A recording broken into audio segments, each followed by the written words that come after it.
শ্রমিকদের ন্যায্য অধিকার।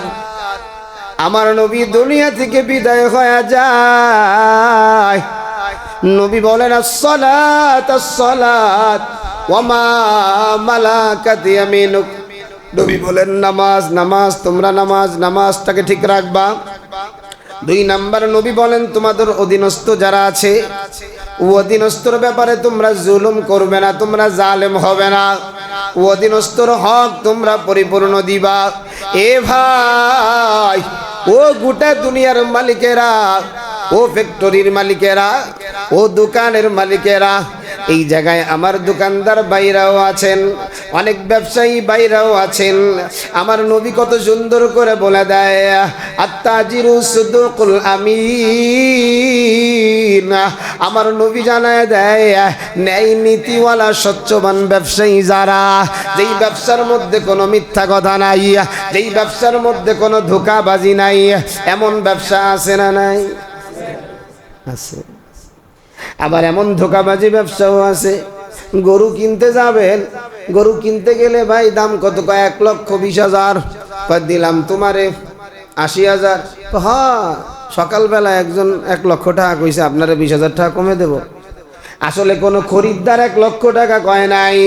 ওই দালাল বাড়ি থেকে যখন গরুটা বাহির করে, বউরে কয় বউ গরুর দাম 1,50,000, তুই কত দিবি? কয় 1 লাখ দিয়ে দিলাম। ওই বেটার কথা, দালালের কথা মিথ্যা না সত্যি? কথা কন না কেন? সকালবেলা বউ কত কইছে? 1 লাখ কইছে না? দালাল মিথ্যা কইছে না সত্যি কইছে? কথা তো সত্যি কইছে, কিন্তু জায়গা মতো কি হয়েছে? দালালি। জায়গা মতো কি হয়েছে? ও দোকানদার ভাইয়েরা বাজান, পায়ে হাত দিয়া বলি, মাইকের আওয়াজ অনেক দোকানদারের কানে যায়। আরে নবী কত সুন্দর করে বলে আত্তাজিরু সুদুকুল আমিন। স্বচ্ছ ব্যবসায়ী যারা, ইনসাফদার ব্যবসায়ী যারা, ন্যায় নীতিওয়ালা ব্যবসায়ী যারা, এদের হাসর হবে আন-নবিয়্যিন ওয়াস-সিদ্দীকিন ওয়াশ-শুহাদা। এরা যদি ভালোভাবে ব্যবসা করতে পারে, নবীর আদর্শ অনুযায়ী ব্যবসা করতে পারে, এদের কোনো চিন্তা নাই, টেনশন নাই।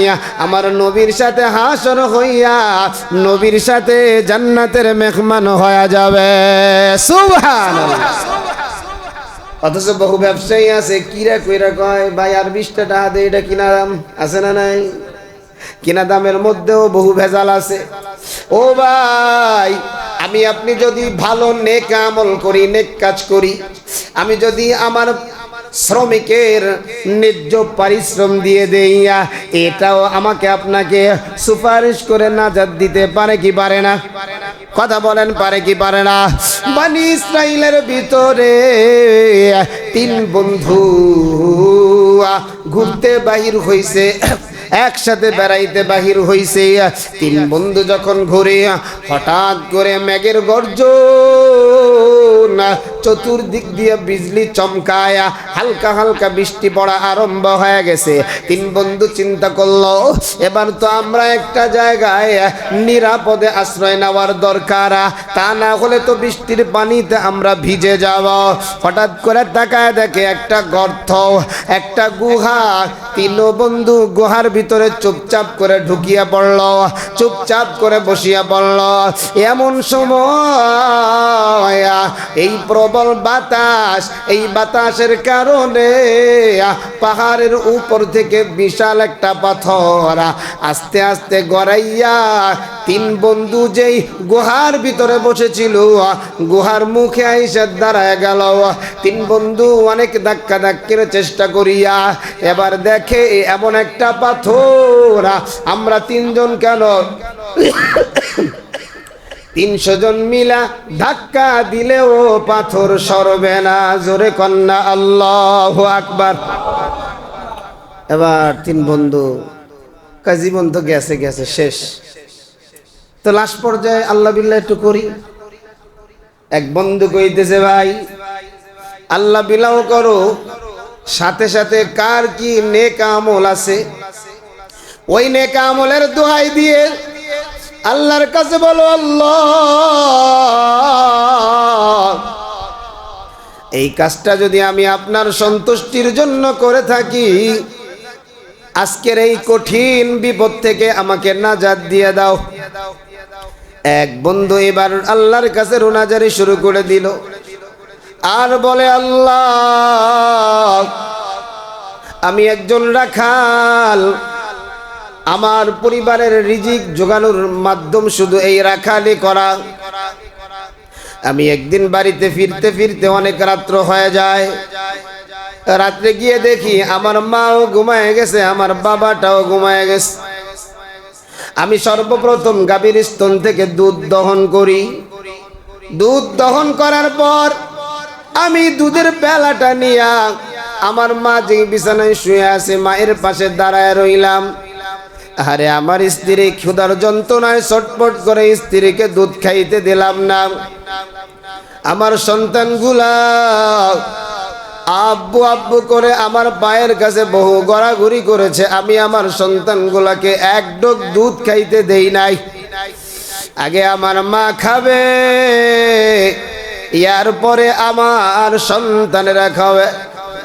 এ দয়ার মালিক আল্লাহ,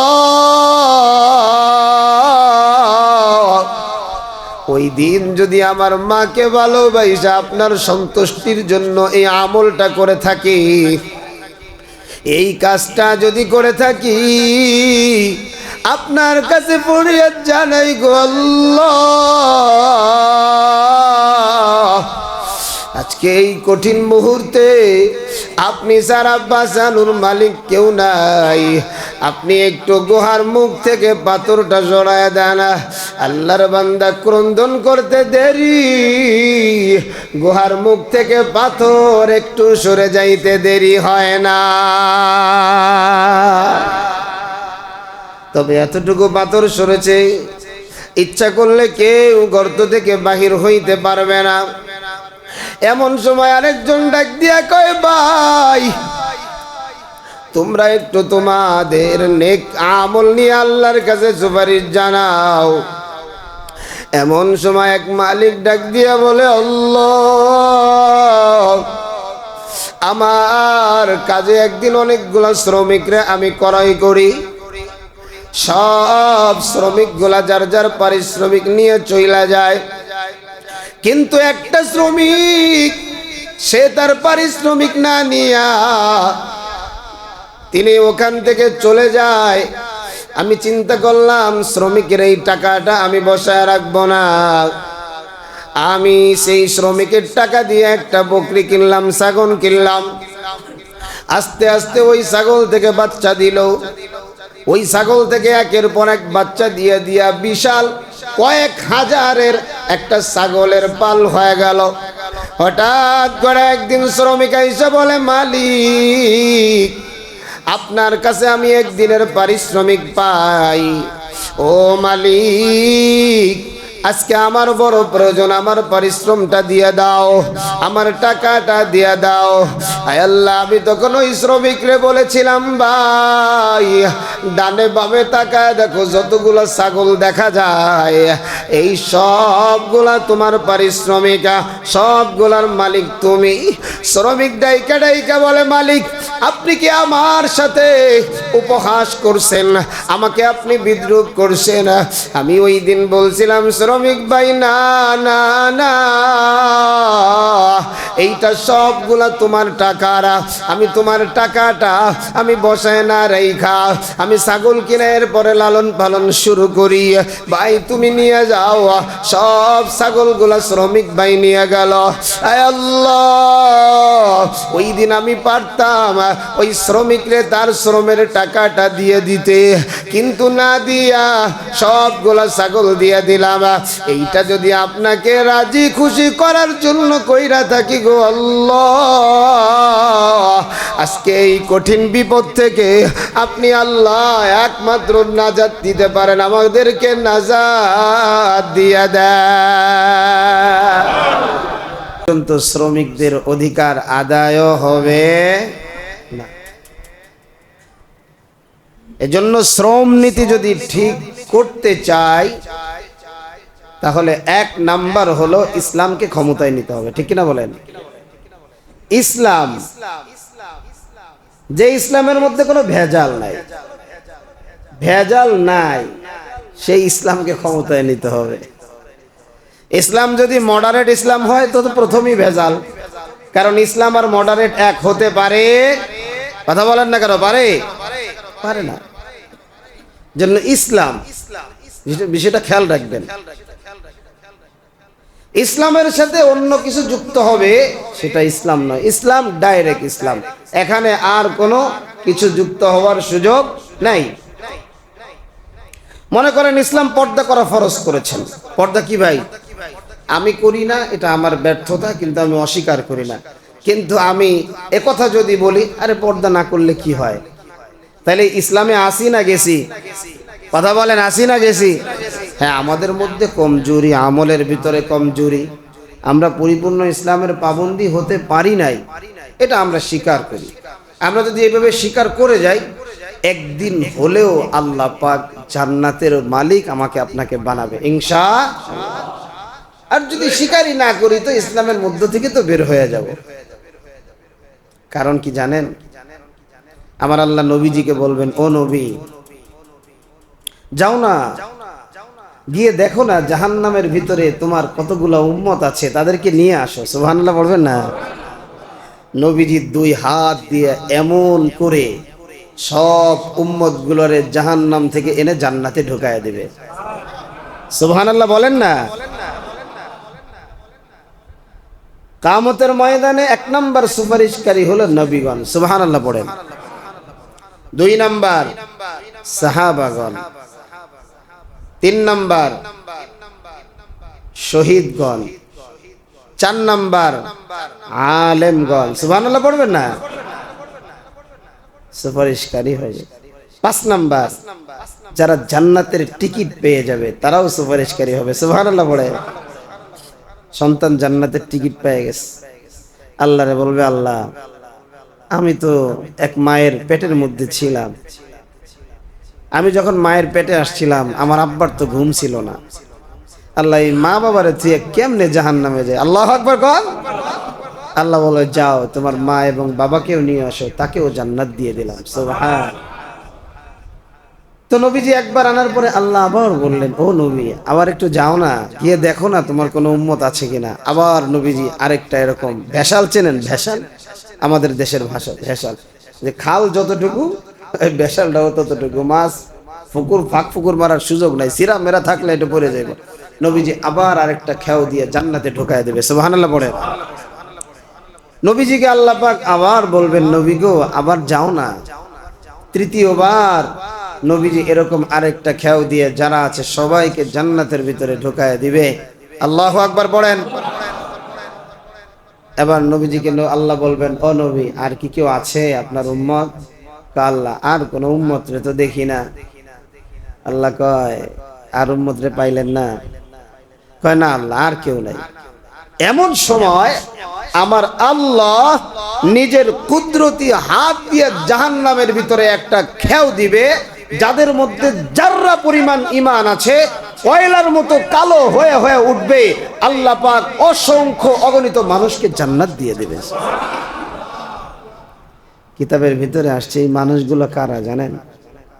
যারা জিন্দিগিতে এক ওয়াক্ত নামাজ পড়ে নাই কিন্তু নামাজকে অস্বীকার করে নাই, জিন্দিগিতে একটা দিন পর্দা করে নাই কিন্তু পর্দাকে অস্বীকার করে নাই, জিন্দিগিতে কোনোদিন হজ ফরজ ছিল হজ করে নাই কিন্তু হজকে অস্বীকার করে নাই। আল্লাহু আকবার বলবেন না? মূলের উপরে অটল। একদিন হলেও আপনি নাজাত পেয়ে যাবেন যদি দিলের মধ্যে ঈমান থাকে। আর ইসলামের মৌলিক বিষয়গুলোকে নিয়ে যদি আপনি সমালোচনা করেন, ব্যঙ্গ করেন, আপনি আর কাফের বরাবর সমান সমান। এজন্য বাজান আমরা একটা কথা সবসময় বলি, আপনি আমল করতে পারেন না, আমি আমল করতে পারি না, এটা আমার ব্যর্থতা। কিন্তু কোনো আমলকে ছোট করে দেখার সুযোগ নাই, আছেনি? আপনি যদি মিসওয়াক করে নামাজ পড়েন, এক রাকাত নামাজে কয় গুণ সওয়াব বেশি? এই কয়জনই আর বাকি জানেন না কয় গুণ? আজকে কারা কারা মিসওয়াক করছেন একটু হাত উঠান তো, হাত উঠান। এই দেখছেন এই বড় মজলিসে আমি সহ হাতে গোনা কয়জন, অথচ মিসওয়াকের কি পরিমাণ ফজিলত। বাজান আমল আমল সে বনতি হে, আমলের দ্বারাই জিন্দিগি বনে আর আমলের দ্বারাই জিন্দিগি নষ্ট হয়। কেউ মারা গেলে বলে আহ আল্লাহর বান্দাটা দুনিয়া থেকে চলে গেল, আর কেউ মারা গেলে কয় শয়তানটা আরো 3 বছর আগে মরল না কেন। সেজন্য আমলের দ্বারা নিজেকে সাজাইতে হবে বাজার। যে কথা বলছিলাম যে আল্লাহ তাবারক তাআলা নবীজির মাধ্যমে শ্রমিকদের অধিকার দিয়েছেন, কিন্তু আজকে আমরা অনেকেই মুসলমান, আমরা নিজেরাও ঈমান থাকার পরেও সব কিছু জানার পরেও আমরা অনেক সময় শ্রমিকদের পরিপূর্ণ অধিকার দেই না। নামাজ পড়তে গেলে বহু শ্রমিককে মুসলমান নামাজের সুযোগ দেয় না, নামাজের সুযোগটা পর্যন্ত দেয় না। আবার যদি একটু সুযোগ দেয় তাড়াহুড়া কেন করে না, সেজন্য তাকে বিভিন্ন ধরনের প্রেশার কিক করা হয়। আছে না নাই? কথা বলেন, আছে না নাই? অথচ সেও মুসলমান। এজন্য ভাইরা আমার, শ্রমিকদের ন্যায্য অধিকার আল্লাহ পাক নির্ধারিত করেছেন, নবীর মাধ্যমে জানায় দেয়, নবী গো শ্রমিকের শরীরের ঘাম শুকানোর আগে শ্রমিকের পারিশ্রমিক দিয়ে দাও। এই একটা থিওরি যদি গোটা দুনিয়ার মানুষের মেমোরির ভিতরে থাকে, বলেন তো আর বেতন ভাতার জন্য আন্দোলন সংগ্রাম গাড়ি ভাঙচুর করা লাগবে? আরো জোরে কোন। আল্লাহ রাব্বুল আলামিন তো পৃথিবীর সব মানুষকে মালিক বানাইতে পারতেন কি পারতেন না? আবার সব মানুষকে শ্রমিক বানাইতে পারতেন কি পারতেন না? কিন্তু আল্লাহ তাবারক তাআলা তা করে নাই। এটা আল্লাহ পাকের নিজাম। সবাই যদি মালিক হয়ে যায় তাহলে দেশ চলবে না, এলাকা চলবে না। আবার সবাই যদি শ্রমিক হয়ে যায় তাহলেও চলবে না। আমার আল্লাহ জানায় দেয়, আহুম ইয়াকসিমুনা রাহমাত রাব্বিক, নবী গো তারা কি আমি আল্লাহর রিজিক বন্টন করে? আল্লাহ আমাদেরকে বলতেছে, তারা কি আমরা কি আল্লাহর রিজিক বন্টন করি? রিজিক বন্টন করে যিনি তিনি কে? আল্লাহ জানায় দেয়, নাহনু কাসামনা বাইনাহুম মাঈশাতাহুম ফিল হায়াতিদ দুনিয়া। আল্লাহ বলে, বান্দা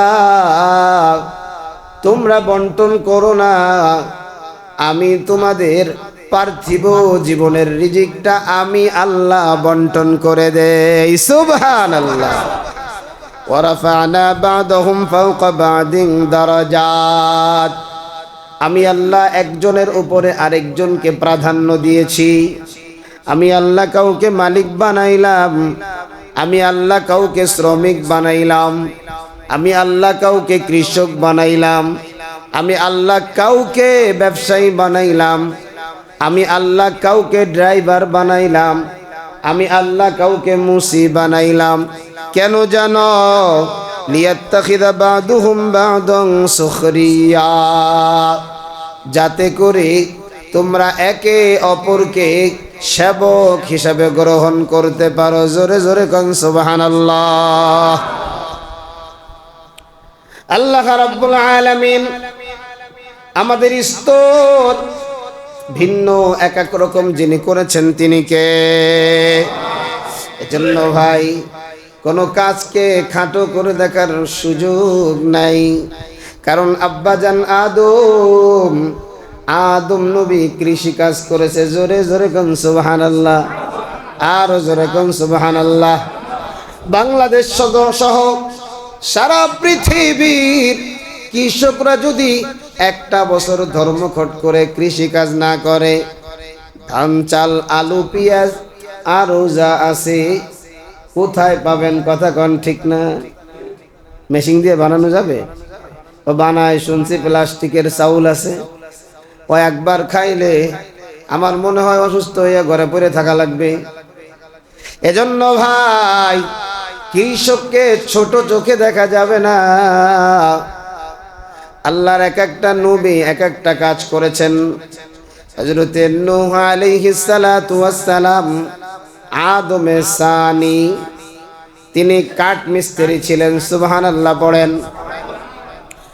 আদম নবী কৃষি কাজ করতেন, আর এই কৃষি ফসলগুলা জমি থেকে বাড়িতে নেওয়ার জন্য 4 চাক্কা গাড়িও বানাইছিলেন। সুবহানাল্লাহ। দাউদ আলাইহিস সালাম, দাউদ নবী তিনি কর্মকার ছিলেন। লোহা হাতে ধরার সাথে সাথে একবারে গলে যাইত। সুবহানাল্লাহ পড়ে। সেটা দিয়ে সুন্দর করে বর্তমানে যারা মাটির পাতিলা বানায়, কত সুন্দর করে বানায়, দাউদ নবী এমন করিয়া সুন্দর করে করে দাউদ নবী তিনি ওই লোহা দিয়ে বিভিন্ন জিনিস বানাইতেন। ও যুবক ভাই, ইব্রাহিম নবী তিনি বস্ত্র তৈরি করতেন, কাপড় তৈরি করতেন। জোরে জোরে কোন সুবহানাল্লাহ। ইব্রাহিম নবী ঘরও নির্মাণ করতেন। জোরে জোরে কোন সুবহানাল্লাহ। আমার আপনার নবী সহ অনেক নবী ছাগলের রাখাল ছিলেন। সুবহানাল্লাহ পড়েন। নবীদেরকে আল্লাহ পাক ছাগলের রাখাল বানাইছে। ও নবী, ছাগল এমন একটা প্রাণী, আর যদি আপনি পানি সামনে নিয়ে সামনে টানেন, আল্লাহর কিরে কইলিও শোনে না। আছে না নাই? 2 পাওরে একবারে খুঁটো মাইরে হুজুর কাজ হবে না, হুজুর কাজ হবে না। এই জন্য ছাগল গোসল করানোর উত্তম পন্থা হলো 4 পাও ধরে বুকের সাথে নিয়ে নিজেই নেমে যাবে। কথা কন ঠিক কিনা? এটা হলো উত্তম পন্থা। এ ছাগলের রশি ধরে যতই টান কাম হবে না। নবীদেরকে আল্লাহ পাক ছাগল চরানোর দায়িত্ব দিলেন। কারণ কি জানেন? নবী গো, আপনাদের উপরে পরে কিছুদিন পরে বড় একটা দায়িত্ব আসতেছে। ওই দায়িত্বটা এমন, ছাগল চরানোর চাইতেও মারাত্মক। সেটা হলো মানুষ চরানো। কথা কন ঠিক কিনা? হ্যাঁ, মায়ের পেটে হয়েছে সন্তান, বাবার উপার্জিত সম্পদ খাইয়ে খাইয়ে বড় হয়েছে, বাবার বিরুদ্ধে ষড়যন্ত্র করে। আছে না নাই? মায়ের বিরুদ্ধে ষড়যন্ত্র করে। আছে না নাই? অভাব নাই। সব এই দুনিয়ার কৃষ্টি কালচার এর কারণে আজকে এই অধপতন। এখনো তো কিছুটা ভালো আছে। আপনি দেখেন না, যায় দিন ভালো, যায় দিন আসে দিন খারাপ, যায় দিন ভালো আসে দিন খারাপ। এই অবস্থাতেই চলতে থাকবে। এর মধ্যে কত যুদ্ধ হবে। হযরতে ইমাম মাহদি আসবেন, ঈসা আলাইহিস সালাম আবার আসমান থেকে দুনিয়ায় আসবে। সুবহানাল্লাহ পড়েন। আবার গোটা দুনিয়া ইসলামী রাষ্ট্রে রূপান্তরিত হয়ে যাবে। সুবহানাল্লাহ পড়েন। আমার মাঝে মাঝে বড় অবাক লাগে আমার কাছে যে আমরা যাদেরকে ইসলামী রাজনীতির মডেল মনে করি, বহু এমন ইসলামী রাজনীতির মডেল নেতাদেরকে দেখেছি, ইসলামের পক্ষে কোনো কথা নাই, মাজলুমের পক্ষে কোনো কথা নাই। তো এটা ভাই চলছে তো চলবে। তো কথাটা হলো, গোটা দুনিয়ার মানুষ যদি জাহান্নামে যায়, আমি কি চলে যাব? কথা বলেন। সব মানুষ জাহান্নামের রাস্তায় হাঁটে, আমি কোন দিকে হাঁটবো? কথা বলেন। আল্লাহ তো রাস্তা দিয়ে দিয়েছে, ফারিকুন ফিল জান্নাহ ওয়া ফারিকুন ফিস সাঈর। এটা জান্নাতের পথ, এটা জাহান্নামের পথ। এজন্য নবীজি বলে গেছে, সেই জামানায় এমন হবে, তোমার ঈমানকে ঠিক রাখার জন্য এমনও হতে পারে যে বিশাল পাহাড়ের উপরে তোমাকে একা একা গিয়ে রাত্র যাপন করা লাগতে পারে। আজকে গোটা পৃথিবী ইসলাম ধ্বংসের পায়তারা করেছে। বেঈমান, মুনাফিক, বেঈমানের দালাল তো আছেই, সাথে মুসলমানরাও আছে। আমার ভাই মুফতি হানজালা মাদারীপুরের বড় মহব্বতের, একসাথে রমজানের আগেও একই স্টেজে বয়ান করেছি। হানজালা ভাই নিজে বলেছেন সংসদে একটা আইন চাই, যারা আমার নবীর ইজ্জতের উপরে আঘাত করবে, নবীকে নিয়ে সমালোচনা করবে, এদের বিরুদ্ধে সর্বোচ্চ আইন ফাঁসির আইন চাই। কথা বলেন ঠিক কিনা? 2 নাম্বার দাবি হলো ভণ্ড, মিথ্যা, নবুয়তের দাবিদার গোলাম আহমদ কাদিয়ানীকে যারা নবী মানে, এই কাদিয়ানীদেরকে অমুসলিম ঘোষণায় সংসদ থেকেই করতে হবে। ঠিক কিনা বলেন? কত চমৎকার দাবি। আমরা কি দেখলাম? বহু টুপিওয়ালা, দাড়িওয়ালা, ইসলামী কথা বলনেওয়ালা মুখের মধ্যে আঙ্গুল চুষতিছে। বোঝেন নাই? টেবিল থাপড়ানো তখন আর নাই, বন্ধ হয়ে গেছে। শুধু 4টা মানুষ টেবিল থাপড়িয়েছে, যে 4 জন হলো ওলামায়ে দেওবন্দ, কওমে ওলামায়ে কেরাম। ঠিক কিনা বলেন? বড় দুঃখ লাগে, আজীব। হালুয়া রুটি বন্ধ হয়ে যাবো, থোড়াই তোর হালুয়া রুটি লাথি মারি, তোর এই ধরনের হালুয়া রুটি লাথি মার। যে হালুয়া রুটি আমাকে ইসলাম থেকে বাহির করে দেয়, নবীর ইজ্জতের হেফাজতের কথা বলার পরেও সমর্থন করতে পারি না, হালুয়া রুটি খাইয়া জাহান্নামে যাবো আমি। আল্লাহ হেফাজত করেন, পড়ি আমিন। এজন্য ভাই বড় আজীব আজীব সামনের দিনগুলো আসতেছে। উপরে দেখবেন ফুল, ভিতরে দেখবেন আগুন। উপরে দেখবেন ফুল, ভিতরে আগুন। বড় আক্ষেপ নিয়ে বাজান কথাগুলো বলতেছি। যেদিন থেকে বোঝা শুরু করছি সেদিন থেকেই দেখে আসতেছি এক শ্রেণীর মানুষ মানুষের ঈমান, তাহজিব, তামাদ্দুনকে ধ্বংস করার জন্য বিভিন্ন ধরনের পায়তারা চালাইতেছে। চালাও, আল্লাহ তো চ্যালেঞ্জ করছে, শয়তান যদি ক্ষমতায় আসে, গোটা দুনিয়া যদি শয়তানে গ্রাস করে নেয়, এরপরেও ঈমানদার থাকবে কি থাকবে না? কথা বলেন, থাকবে কি থাকবে না? দাজ্জাল আসবে, কাজ্জাব আসবে। দাজ্জাল আইসা কবে, বেটা ক আমারে খোদা মান, নাইলে তোর খবর আছে। আমারে খোদা মানলে তুই জান্নাতি হয়ে যাবি। যেটি ওই যে ঈমান নাই, বুঝেন নাই, জোয়ারে এদিকে বাটায় এদিকে, হ্যাঁ আপনি তো খোদা, সাথে সাথেই জাহান্নামী হয়ে যাবে। কপালের মধ্যে লেখা থাকবে কাফের। এজন্য ভাই আমি তো আমার কবরে যাব, আমার কষ্টটা তো ওই জায়গায়, আপনি আপনার কবরে যাবেন, কিন্তু আমি যে জায়গায় বসে আছি, আমার যতগুলা মুসল্লি আছে সকলের জিম্মাদার আমি। এই কথাগুলো আপনাদেরকে আমাকে জানাইতেই হবে, চাই বেজার হন চাই খুশি হন, এটা একান্তই আপনার ব্যাপার। কিন্তু আমার যতটুকু দায়িত্ব আছে, আমার দায়িত্ব বোধ থেকে আমাকে জানাইতে হবে।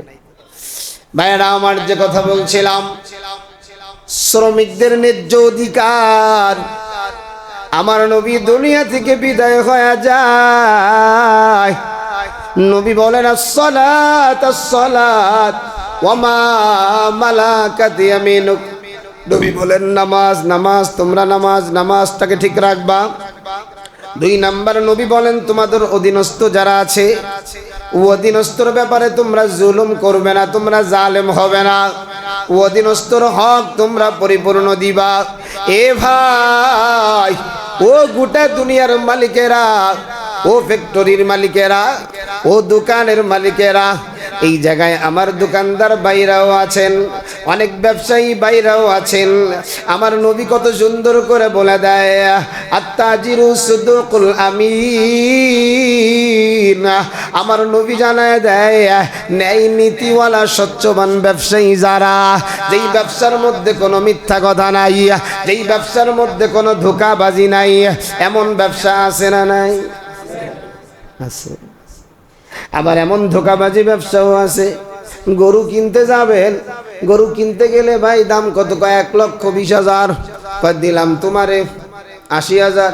হ্যাঁ, সকালবেলা একজন 1 লক্ষ টাকা কইছে, আপনারা 20,000 টাকা কমে দেব। আসলে কোনো খরিদ্দার 1 লক্ষ টাকা কয় নাই, ওই দালাল বাড়ি থেকে যখন গরুটা বাহির করে, বউরে কয়, বউ গরুর দাম 1,50,000, তুই কত দিবি? কয় 1 লাখ দিয়ে দিলাম। ওই বেটার কথা, দালালের কথা মিথ্যা না সত্যি? কথা কন না কেন? সকালবেলা বউ কত কইছে? 1 লাখ কইছে না? দালাল মিথ্যা কইছে না সত্যি কইছে? কথা তো সত্যি কইছে, কিন্তু জায়গা মতো কি হয়েছে? দালালি। জায়গা মতো কি হয়েছে? ও দোকানদার ভাইয়েরা বাজান, পায়ে হাত দিয়া বলি, মাইকের আওয়াজ অনেক দোকানদারের কানে যায়। আরে নবী কত সুন্দর করে বলে, আত্তাজিরু সুদুকুল আমিন।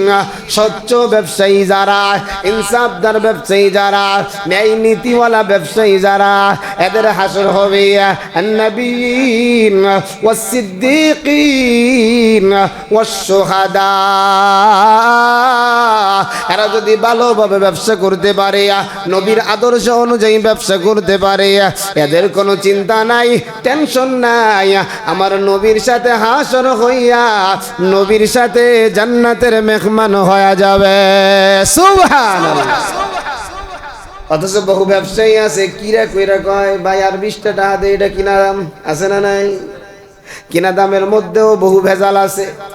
ও ভাই, আমি আপনি যদি ভালো নেক আমল করি, নেক কাজ করি, আমি যদি আমার শ্রমিকের ন্যায্য পরিশ্রম দিয়ে দেই, এটাও আমাকে আপনাকে সুপারিশ করে নাজাত দিতে পারে কি পারে না? কথা বলেন, পারে কি পারে না? বনি ইসরাইলের ভিতরে 3 বন্ধু ঘুরতে বাহির হইছে, একসাথে বেড়াইতে বাহির হইছে। 3 বন্ধু যখন ঘুরে, হঠাৎ করে মেঘের গর্জন, চতুর্দিক দিয়ে বিজলি চমকায়, হালকা হালকা বৃষ্টি পড়া আরম্ভ হয়ে গেছে। 3 বন্ধু চিন্তা করলো, এবার তো আমরা একটা জায়গায় নিরাপদে আশ্রয় নেওয়ার দরকার, তা না হলে তো বৃষ্টির পানিতে আমরা ভিজে যাব। হঠাৎ করে তাকায় দেখে একটা গর্ত, একটা গুহা। 3 বন্ধু গুহার ভিতরে চুপচাপ করে ঢুকিয়া পড়ল, চুপচাপ করে বসিয়া পড়ল। এমন সময় এই প্রবল বাতাস, এই বাতাসের কারণে পাহাড়ের উপর থেকে বিশাল একটা পাথর আস্তে আস্তে গড়াইয়া 3 বন্ধু যেই গুহার ভিতরে বসেছিল, গুহার মুখে আইসা দাঁড়ায় গেল। 3 বন্ধু অনেক ধাক্কা ধাক্কির চেষ্টা করিয়া এবার দেখে এমন একটা পাথর, আমরা 3 জন কেন 300 জন মিলা ধাক্কা দিলেও পাথর সরবে না। জোরে কন্যা আল্লাহু আকবার। এবার 3 বন্ধু জীবন তো গেছে গেছে, শেষ। তো লাস্ট পর্যায়ে আল্লাহ বিল্লাহ একটু করি। এক বন্ধু কইতেছে, ভাই আল্লাহ বিল্লাহ করো, সাথে সাথে কার কি নেক আমল আছে, ওই নেক আমলের দোহাই দিয়ে আল্লাহর কাছে বলো, আল্লাহ এই কাজটা যদি আমি আপনার সন্তুষ্টির জন্য করে থাকি, আজকের এই কঠিন বিপদ থেকে আমাকে নাজাত দিয়ে দাও। এক বন্ধু এবার আল্লাহর কাছে রোনাজারি শুরু করে দিল, আর বলে, আল্লাহ আমি একজন রাখাল, আমার পরিবারের রিজিক জোগানোর মাধ্যম শুধু এই রাখালি করা। আমি একদিন বাড়িতে ফিরতে ফিরতে অনেক রাত্র হয়ে যায়। রাত্রে গিয়ে দেখি আমার মাও ঘুমায় গেছে, আমার বাবাটাও ঘুমায় গেছে। আমি সর্বপ্রথম গাভীর স্তন থেকে দুধ দহন করি। দুধ দহন করার পর আমি দুধের পেলাটা নিয়ে আমার মা যে বিছানায় শুয়ে আছে, মায়ের পাশে দাঁড়ায় রইলাম। আরে আমার স্ত্রী ক্ষুধার যন্ত্রণায় ছটফট করে স্ত্রীকে দুধ খাইতে দিলাম না। আমার সন্তানগুলা আব্বু আব্বু করে আমার পায়ের কাছে বহু গড়াগড়ি করেছে, আমি আমার সন্তানগুলাকে এক ডোক দুধ খাইতে দেই নাই। আগে আমার মা খাবে, ইয়ার পরে আমার সন্তানেরা খাবে। এ দয়ার মালিক আল্লাহ, ওই দিন যদি আমার মাকে ভালোবাসা আপনার সন্তুষ্টির জন্য এই আমলটা করে থাকি, এই কাজটা যদি করে থাকি আপনার কাছে ফরিয়াদ জানাই গো আল্লাহ, আজকে এই কঠিন মুহূর্তে আপনি ছাড়া বাঁচানোর মালিক কেউ নাই। আপনি একটু গুহার মুখ থেকে পাথরটা সরায় দেন। আল্লাহর বান্দা ক্রন্দন করতে দেরি, গুহার মুখ থেকে পাথর একটু সরে যাইতে দেরি হয় না। তবে এতটুকু পাথর সরেছে, ইচ্ছা করলে কেউ গর্ত থেকে বাহির হইতে পারবে না। এমন সময় আরেকজন ডাক দিয়া কয়, ভাই তোমরা একটু তোমাদের নেক আমল নিয়ে আল্লাহর কাছে সুপারিশ জানাও। এমন সময় এক মালিক ডাক দিয়া বলে, আল্লাহ, আমার কাজে একদিন অনেকগুলা শ্রমিকরে আমি ক্রয় করি, সব শ্রমিকগুলা যার যার পারিশ্রমিক নিয়ে চইলা যায়, কিন্তু একটা শ্রমিক সে তার পারিশ্রমিক না নিয়া তিনি ওখান থেকে চলে যায়। আমি চিন্তা করলাম শ্রমিকের এই টাকাটা আমি বসায় রাখবো না, আমি সেই শ্রমিকের টাকা দিয়ে একটা বকরি কিনলাম, ছাগল কিনলাম। আস্তে আস্তে ওই ছাগল থেকে বাচ্চা দিল, ওই ছাগল থেকে একের পর এক বাচ্চা দিয়ে দিয়া বিশাল কয়েক হাজারের একটা ছাগলের পাল হয়ে গেল। হঠাৎ করে একদিন শ্রমিক এসে বলে, মালিক আপনার কাছে আমি একদিনের পারিশ্রমিক পাই।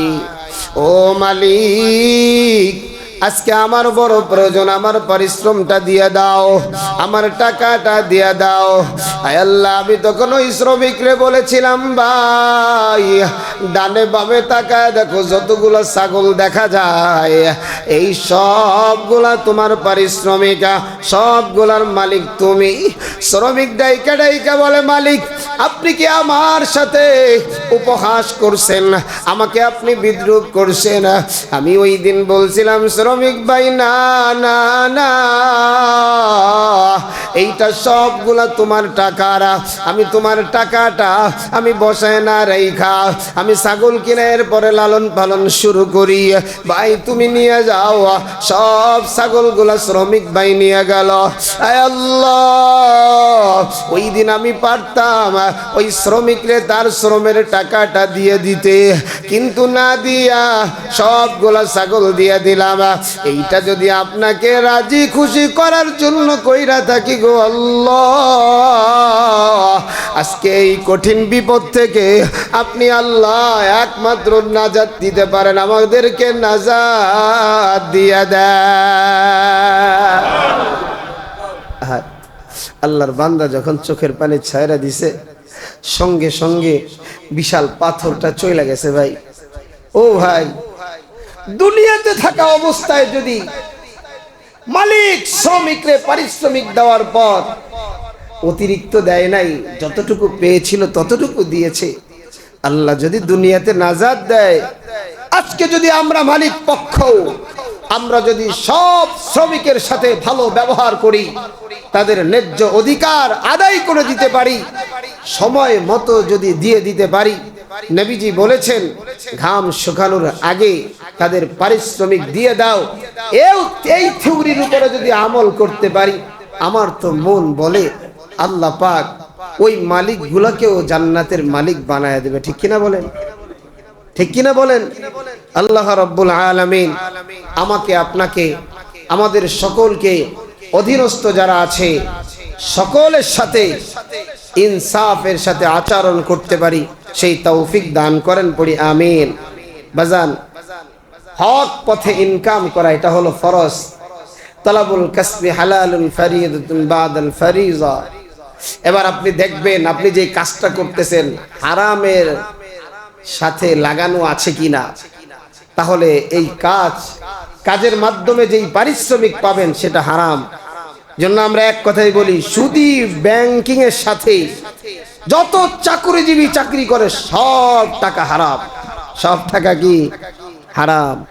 আপনি তৃতীয় আরেকটা পন্থা অবলম্বন করেন, প্রয়োজন পরে কৃষক হব, প্রয়োজন পরে ড্রাইভার হব, প্রয়োজন পরে মুচি হব, যেহেতু এটা কি হালাল কাজ না হারাম কাজ? হালাল কাজ। প্রয়োজন পরে কাপড় বিক্রেতা হব, কাপড় সেলাইকারী হব, কিন্তু এরপরে ভাই হারাম খাবো না। যেই কাজ হারাম ওই কাজের উপার্জনও কি ভাই হারাম। আল্লাহ পাক বলেছেন 5 ওয়াক্ত নামাজকে ঠিক রাখো। ফাইদা কুদিয়াতিস সালাহ ফান্তাশিরু ফিল আরদি ওয়াবতাগু মিন ফাদলিল্লাহ। এরপরে আমার অনুগ্রহ তুমি তালাশ করো। আমি মাঝে মাঝে রাস্তাঘাটে হাঁটি আর কি চিন্তা করি জানেন? এই যে মাঝে মাঝে অনেক মুড়িওয়ালাদের সাথে কথা বলি, অনেকে খালি পান নিয়ে এই যে এটা ইয়ার মধ্যে করে তাদের সাথে কথা বলি, ভাই পুঁজি কত? কয় হুজুর কি কন, মাত্র 700 টাকা। ইনকাম করো দিন গেলে কত? কয় আলহামদুলিল্লাহ হুজুর 700 টাকার বেশি। আমি মাঝে মাঝে খুব চিন্তা করি যে আল্লাহ পাক এই এক বস্তা মুড়ির ভিতরে তার পুরা পরিবারের রিজিক দিয়ে রাখছে। আল্লাহু আকবার, আল্লাহু আকবার।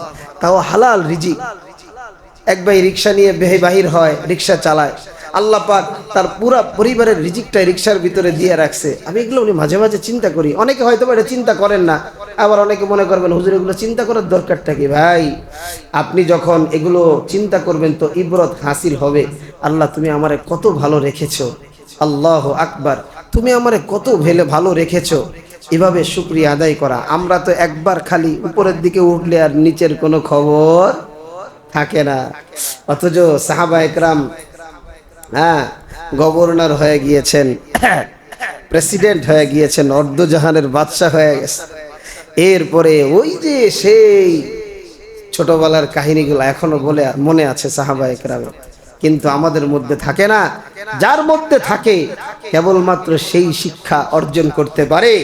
কারণ একজন কৃষক থেকে, শ্রমিক থেকে, একজন সাধারণ মানুষ থেকে যখন বাড়ি গাড়ির মালিক হয়ে যায়, সে কখনো শ্রমিকের উপরে কষ্ট করে জুলুম করতে পারে না। তখন সে চিন্তা করে আমিও তো তার মতো একজন ছিলাম। আর নবীজি তো নিজেই বলেছেন মালিক শ্রমিক ভাই ভাই।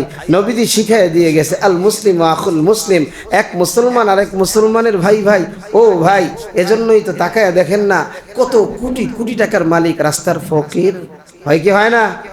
কত বাড়িওয়ালারা হয় কি হয় না? আবার এক সময় কৃষক ছিল, এক সময় ইটের ভাটায় কাজ করত, গাড়ি চালাইতো, আলহামদুলিল্লাহ বাড়ির মালিক হয়ে গেছে। অনেকে গার্মেন্টসে কাজ করে, গার্মেন্টসে চাকরি করে এলাকায় অনেক বাড়ির মালিক আমার মুসল্লিরা হয়েছে। আল্লাহ পাক করছে। এজন্য শুকরিয়া আদায় করবেন, নিয়ামতের শুকরিয়া আদায় করবেন, আর কখনো কারো প্রতি জুলুম করবেন না। আয় আল্লাহ, আপনি আমাদের সকলকে যার যার ন্যায্য অধিকার আমরা যেন দিয়ে দিতে পারি সেই তৌফিক দান করেন, পড়ি আমিন। মুহতারাম